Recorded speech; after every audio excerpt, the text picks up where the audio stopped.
ये जो मैंने 4 अजम्पशंस आपको बताए ये बहुत ही इंपॉर्टेंट है। आप ये पाएंगे कि जो आगे मैं कुछ डेरिवेशन करूंगा, क्वेश्चंस लगाऊंगा, उनमें इनका यूज होता है। अगर ये आप अजम्पशंस कंसीडर नहीं करते हैं तो उन क्वेश्चंस को सॉल्व करना आसान नहीं होगा, आप उनको सॉल्व नहीं कर सकते हैं, समझे। तो मैं अब नेक्स्ट आर्टिकल स्टार्ट करने जा रहा हूं जिसका नाम है इक्वेशन ऑफ कंटिन्यूटी।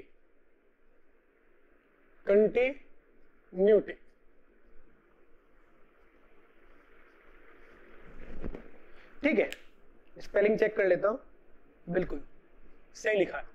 देखो इसमें मैं एक फिगर बनाता हूं फ्लो का। क्या बताना चाह रहा हूं पता चलेगा आपको भी। ये एक मैंने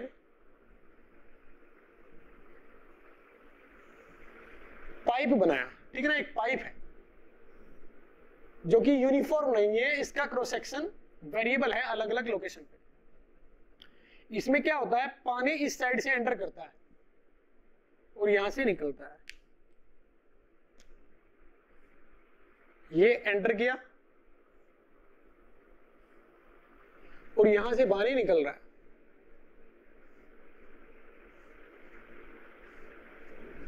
मुझे इसमें दिया जाएगा कि इस क्रॉस सेक्शन का जो एरिया है वो A1 है और इस क्रॉस सेक्शन का एरिया A2 है। ये मुझे दिया जाएगा क्वेश्चन में। इस क्रॉस सेक्शन पर वेलोसिटी V1 है और इस क्रॉस सेक्शन पर वेलोसिटी V2 है, ये मुझे दिया जाएगा, समझे बच्चों। अब मुझे बताना है कि A1 V1 A2 V2 में क्या रिलेशन आएगा। यही इक्वेशन होती है इक्वेशन ऑफ कंटिन्यूटी, जो A1 V1 A2 V2 में रिलेशन प्रदर्शित करती है। देखो इसको कैसे अप्रोच करेंगे। ये फ्लूइड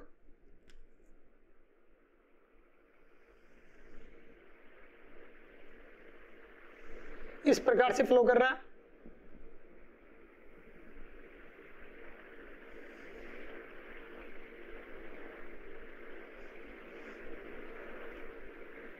ऐसे,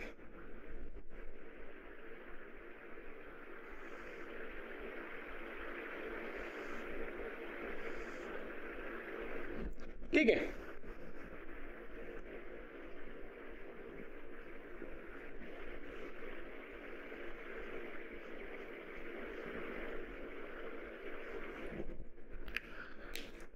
मैं इसको इस तरीके से सोचना स्टार्ट करूंगा कि इस पाइप में एक छोटा टाइम इंटरवल dt, एक छोटा सा टाइम इंटरवल लेता हूं मैं, डेल्टा टी ले लेता हूं। उस डेल्टा टी में कितना वॉल्यूम एंटर करेगा, समझे ना, कितना मास एंटर करेगा। यहां से एक छोटे टाइम इंटरवल डेल्टा टी में कितना मास एंटर करेगा, वही चीज मैं यहां कैलकुलेट करूंगा कि इस पाइप से डेल्टा टी छोटे टाइम इंटरवल में कितना पानी बाहर निकलेगा, ये मैं कैलकुलेट करूंगा। ठीक है, अब मुझे पता है कि मास ना तो क्रिएट किया जा सकता है और ना ही डिस्ट्रॉय किया जा सकता है। तो डेल्टा टी समय में जितना मास इसमें एंटर करेगा, डेल्टा टी समय में उतना ही मास इससे बाहर निकल जाएगा। क्लियर। अब ये मैं क्यों बोल पाया कि डेल्टा टी समय में जितना भी मास इसमें एंटर करेगा उतना ही मास इसमें से बाहर निकल जाएगा। उसका एक रीजन तो क्या है कि ये फ्लूइड इनकम्प्रेसिबल है। ऐसा हो सकता था कि यदि ये फ्लूइड कंप्रेस किया जा सकता तो यहां मास इसमें एंटर करे और यहां से कुछ ना निकले, ऐसा संभव था। समझे क्या होता जाता कि वो मास इसमें जो पहले से ही मास है उसको स्क्वीज कर देता, दबा देता, तो इसमें मास हम ज्यादा रख सकते थे। समझ में ही बात। जैसे कि मेरे पास एक टब है जिसमें रुई है, क्लियर, तो मैं उसमें रुई दबा दबा कर अगर प्रेस कर करके भरना चाहता हूं तो बहुत सारी रुई को, कॉटन को उसमें फिल किया जा सकता है क्योंकि वो कंप्रेसिबल है, उसको कंप्रेस किया जा सकता है। जैसे कि एक पॉट होता है, उसमें पहले मैंने आटा, जो आटा होता है ना, समझे ना, गेहूं को जब पीस देते हैं तो आटा बनता है, उसको फिल कर देता हूं मैं। क्लियर। अब एक पॉट को मैंने, पॉट में आटा फिल किया कंप्लीटली कॉर्नर तक, अब आप ऐसा कर सकते हैं कि उसको और दबाएं, फिर उसमें स्पेस आ जाएगा, फिर और मास उसमें फिल किया जा सकता है। वो चीज यहां संभव नहीं है। क्यों? क्योंकि मैंने अजम्पशन ले लिया है कि फ्लूइड इनकंप्रेसिबल है, कंप्रेस नहीं कर सकते आप उसको। आई बात समझ में? तो जितना मास किसी टाइम इंटरवल में आप यहां एंटर करोगे, उतने ही टाइम इंटरवल में यहां से मास को निकलना पड़ेगा, अदरवाइज जो हमने अजम्पशन लिया है वो इसमें वैलिड नहीं हो पाएगा। समझे? तो मैंने बोला था आपको कि वो अजम्पशंस बहुत इंपॉर्टेंट रखते हैं, बहुत इंपॉर्टेंस रखते हैं। क्लियर? वो यूज होते हैं, तो वो यूज हुआ है। अब मैं क्या करूंगा, entering mass in delta T time, तो मैं लिखूंगा mass entered in delta T time. Delta T time में ये क्रॉस सेक्शन यहां तक मान लेते हैं चला जाएगा, इतना अंदर चला जाएगा। तो क्या आप ये वॉल्यूम नहीं बता सकते कितना आएगा? वेलोसिटी v1 है, तो जो डिस्टेंस आएगी डेल्टा टी टाइम में इस वेलोसिटी की, वो आएगी v1 इंटू डेल्टा टी। ये डेल्टा टी छोटा है, ये मैं छोटा इसलिए मान रहा हूं जिससे कि इसको एक सिलेंडर माना जा सके। समझे ना? अगर ये बड़ा मान लिया मैंने तो ये सिलेंडर थोड़ी ना हो पाएगा, क्योंकि इसका एरिया वेरिएबल है। तो अगर मैं कहता हूं डेल्टा टी छोटा है, तो v1 डेल्टा टी एक छोटी लेंथ आएगी, और छोटी लेंथ पर इसको सिलेंडर माना जा सकता है। तो मैंने वही बोला, mass entered in delta T time v1 delta T, ये आया डिस्टेंस, यानी ये वाली डिस्टेंस, ये डिस्टेंस आएगी। ये डिस्टेंस कितनी होगी? v1 डेल्टा टी, ये डिस्टेंस होगी। अब मुझे वॉल्यूम निकालना है इनटू a1। इसका एरिया में सेम मान सकता हूं, क्योंकि ये लेंथ बहुत ज्यादा छोटी है, v1 dt लेंथ छोटी है, तो इसका एरिया में ऑलमोस्ट सेम मान सकता हूं a1। a1 माना, ये क्या है मेरे पास? Volume into density of water, ये क्या है? मास। तो इतना मास एंटर करेगा। अब मैं क्या निकालूंगा? Mass leaving in delta T time. जो लीव कर रहा है वो मास कितना आएगा? फिर से वही, यहां वो वेलोसिटी v2, डेल्टा टी समय में कितना बार आएगा? v2 इंटू डेल्टा टी, इतनी डिस्टेंस आएगी। मान लेते हैं वो डिस्टेंस कौन सी है? ये वो डिस्टेंस है, ये वो डिस्टेंस है। कितनी आएगी डिस्टेंस? v2 delta T. यहां वेलोसिटी कितनी है? v2 है, तो v2 डेल्टा टी डिस्टेंस, और यहां एरिया कितना है? a2, और ये a2 कांस्टेंट माना जा सकता है, डेल्टा टी छोटा है, इनटू रो w, अगर ये पानी है जो कि इनकंप्रेसिबल है। तो मैं ये कहूंगा, because we can not create और destroy mass, that's why mass entering and mass leaving will be the same. And another thing is also, we can assume here that we cannot compress this liquid inside the pipe. There are two reasons of equating these two quantity. One is mass cannot be created, cannot be destroyed. Second, fluid is incompressible. So V1 delta T A1 W, V2 delta T A2 row W। ये आप लिखेंगे कि मैं ये क्यों लिख पा रहा हूं, दो रीजन है इसके, ये आप नोट में लिखेंगे। इसके दो रीजन है, एक इनकम्प्रेसिबल फ्लूइड, दूसरा मास वाला पॉइंट, कि मास ना तो क्रिएट किया जा सकता है ना ही डिस्ट्रॉय किया जा सकता है। अब यहां से डेल्टा टी से डेल्टा टी रो से रो, तो इक्वेशन क्या आया? A1 V1 बराबर A2 V2। ये होती है इक्वेशन ऑफ कंटिन्यूटी, इसी को बोलते हैं इक्वेशन ऑफ कंटिन्यूटी। आई बात समझ में? अब इक्वेशन ऑफ कंटिन्यूटी पर कुछ एग्जांपल में लगाऊंगा। देखो, इस टाइप की एक शेप मेरे को दिया गया है कि पानी यहां से एंटर कर रहा है और यहां से बाहर निकल रहा है, समझे? यहां मुझे एरिया इसका दिया गया है कि ये एरिया है 20 सेंटीमीटर स्क्वायर, ये एरिया है 30 सेंटीमीटर स्क्वायर, और ये एरिया है 10 सेंटीमीटर स्क्वायर। ये दिया गया है, यहां वेलोसिटी मुझे बताई गई है 10 मीटर पर सेकेंड वेलोसिटी है, समझे। यहां वेलोसिटी मुझे बताई गई है कि ये 2 मीटर पर सेकेंड है। यहां वेलोसिटी क्या आएगी ये आपको बताना है, ये क्वेश्चन है। अब आप बोलोगे कि सर यहां तो जो लिविंग था वो एक ही पॉइंट था लीव करने के लिए, ये क्वेश्चन में क्या कर दिया आपने, दो जगह से लीव कर रहा है पानी, दो तरीके से निकल रहा है अलग अलग, इसको कैसे सोल्व करें। आप ये वाला फंडा लगाओ ना, मैंने क्या किया, डेल्टा टी टाइम इंटरवल में एंटरिंग मास, समझे ना, जो एंटर्ड मास है डेल्टा टी टाइम इंटरवल में, वो बराबर आएगा उस डेल्टा टी टाइम इंटरवल में लिविंग मास जो बाहर निकल रहा है उससे। तो यहां लिविंग क्या है, इसकी वजह से इसकी वजह से, तो कुल मिला के मैं इन दोनों मास को ऐड कर दूंगा और इसके बराबर रख दूंगा। तो यहां इक्वेशन जो आप यूज करोगे वो इस प्रकार से यूज करोगे कि ये अगर A1 है, ये V1 है, ये A2 है, ये A3 है, A2 V2 A3 V3, अगर ये अरेंजमेंट है तो आप क्या लिखोगे, entering per unit time will be equal to leaving.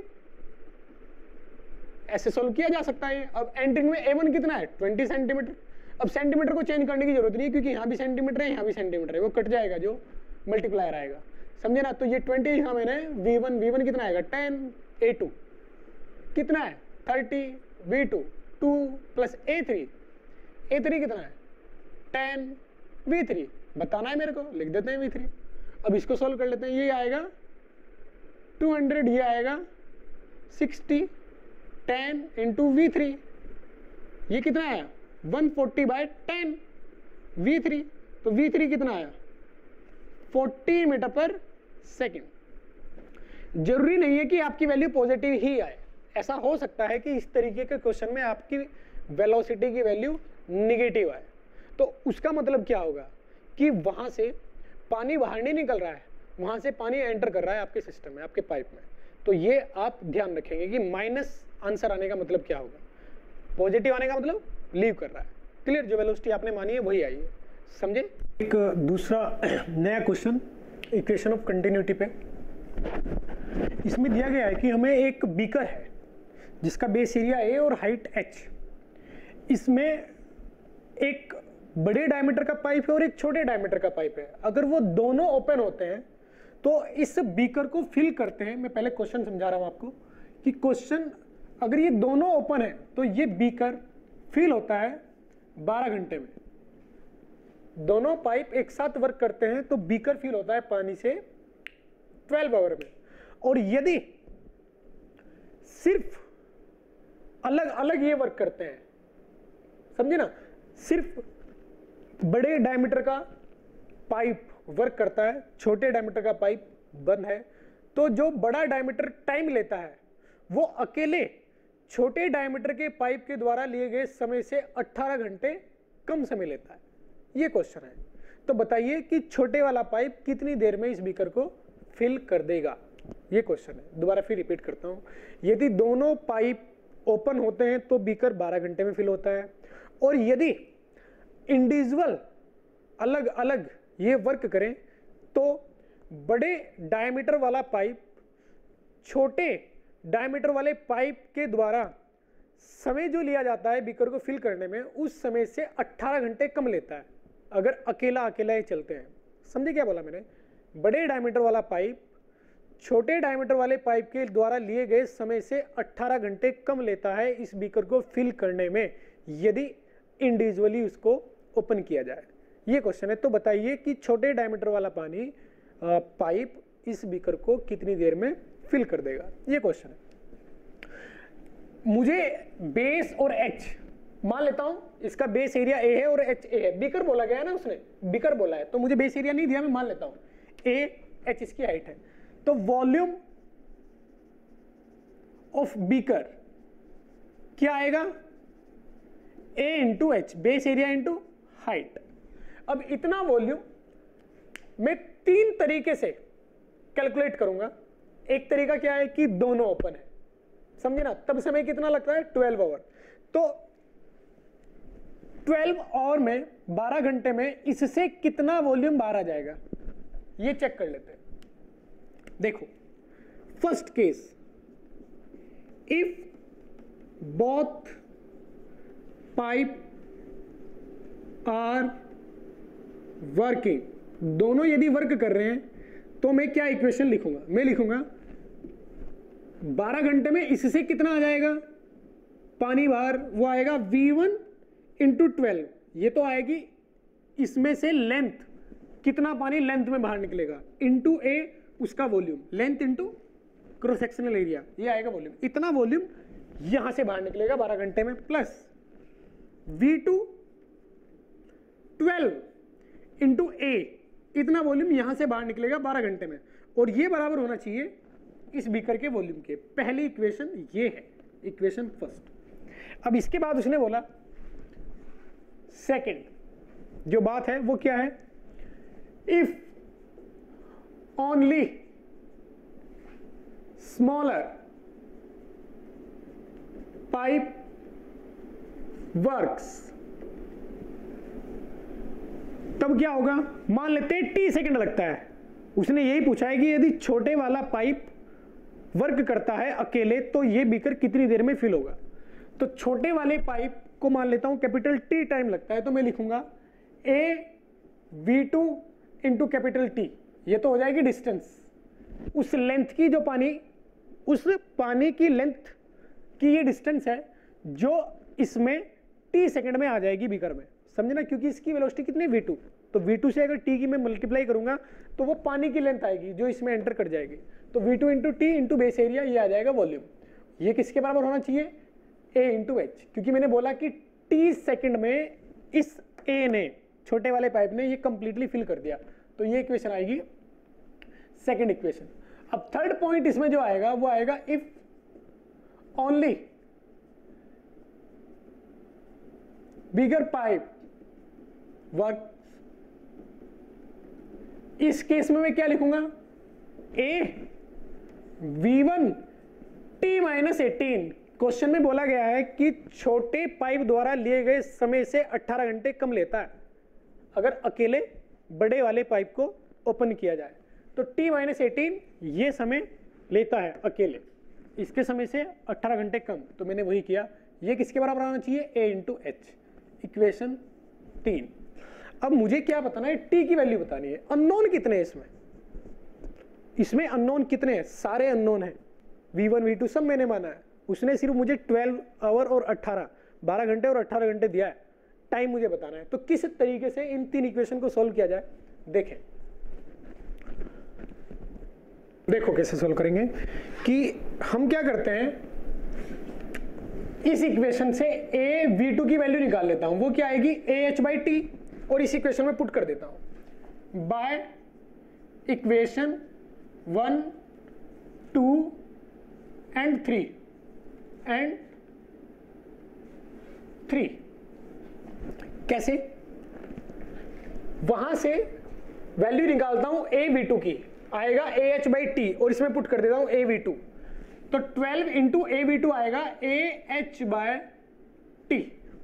ऐसे ही capital A V1, capital A V1 यहां से आएगा AH बाय T माइनस 18, ये आया इंटू 12 प्लस A V1 वहां से निकाला AH by T minus 18, A V1 की वैल्यू यहां 12 पहले से ही है, यहां वाला 12 ये रखा, A V2 की वैल्यू वहां से पुट की, क्लियर।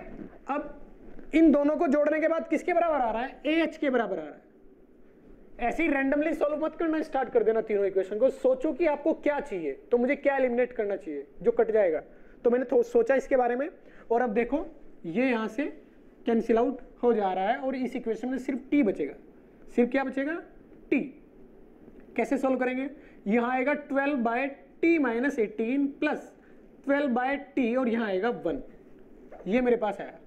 अब इसमें क्या करते हैं, इसको सॉल्व कर लेते हैं, कैसे, 12T minus plus 12T minus 18 into 12 बराबर T स्क्वायर माइनस 18T, ऐसे सॉल्व करोगे। अब टी स्क्वायर 12t कितना आया 24, और ये उधर माइनस में जाएगा तो 24 प्लस 18 आएगा, 24 प्लस 18 माइनस 32, 24 18 42t, 12 24, 24 और 28 होते हैं 42, 42t।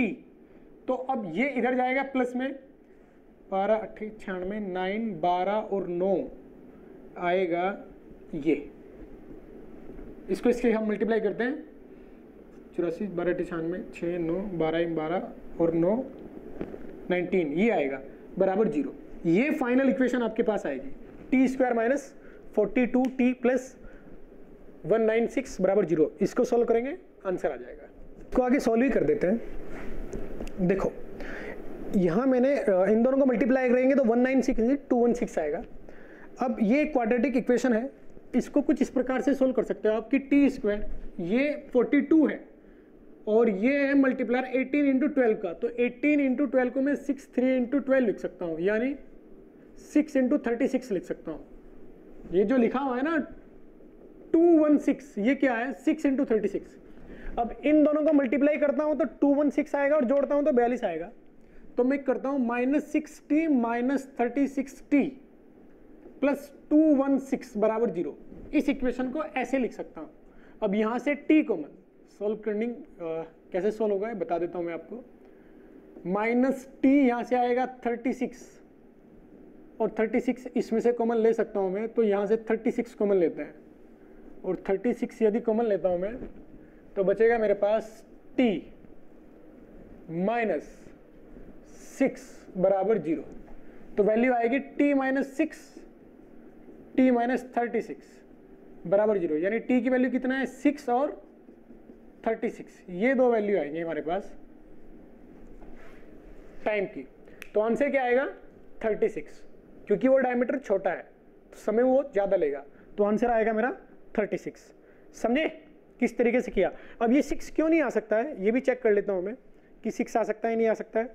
यहाँ 6 पुट करता हूँ यदि मैं, तो ये आएगा -12 और यहाँ 6 पुट करता हूँ, ठीक है सेटिस्फाई कर रहा है। तो t बराबर यदि मैं 6 लेता हूँ तो आंसर में क्या फर्क पड़ेगा, ये दो ही आंसर आ रहे हैं, दोनों ही आंसर पॉसिबल है, 6 भी और 36 भी। इसका सॉल्यूशन मुझे ये बताता है कि t बराबर 6 भी संभव है और 36 भी। अब इसके बारे में सोचेंगे कि t बराबर 6 लेने का मतलब क्या है और t बराबर 36 लेने का मतलब क्या है। मतलब जब t बराबर 6 है यानी छोटे वाला पाइप कितना समय ले रहा है 6 घंटे, समझे। तो अब बड़े वाला पाइप कितना लेगा 6 माइनस 18, उसने बोला है कि बड़े वाला पाइप छोटे वाले पाइप से 18 घंटे कम लेता है। तो अब बड़े वाले पाइप का समय कितना आएगा -12 सेकेंड, और निगेटिव हो नहीं सकता बड़े वाला पाइप का टाइम। मेरे पास इसको सोल्व करने के बाद समय की वैल्यू 2 आती है, ये दोनों ही सही है। अब ये t बराबर 6 मैं यूज नहीं कर सकता हूं मेरे क्वेश्चन में। क्यों नहीं कर सकता हूं, क्योंकि उसने बोला हुआ है क्वेश्चन में कि जो बड़े वाला पाइप है वो छोटे वाले पाइप से 18 घंटे कम लेता है। इसका मतलब यदि आप t बराबर 6 मान लेते हैं कि छोटे वाला पाइप t बराबर 6 ले रहा है, तो बड़े वाले पाइप का समय -12 घंटे आ जाएगा और समय कभी निगेटिव नहीं होता है। इसका मतलब ये मैं नहीं कंसीडर कर सकता हूं, ये कंसीडर कर सकता हूं, क्योंकि अगर छोटे वाला 36 घंटे लेता है तो बड़े वाला कितने लेगा 36 माइनस 18 यानी 18 घंटे, दोनों पॉजिटिव है। तो ये सही है, ये गलत है। कैलकुलेशन से दोनों वैल्यू सही है। ये सारी इक्वेशन जितनी भी मैंने यहां लिखी है, ये इक्वेशन सब सेटिस्फाई करेगा, 6 भी और 36 भी, दोनों वैल्यू सेटिस्फाई करेंगे। लेकिन इसका मतलब ये नहीं है कि 6 भी आंसर है, समझ में ये बात, क्योंकि लैंग्वेज को सेटिस्फाई नहीं कर पाएगा 6। तो ये बड़े ध्यान से समझेंगे आप, समझे।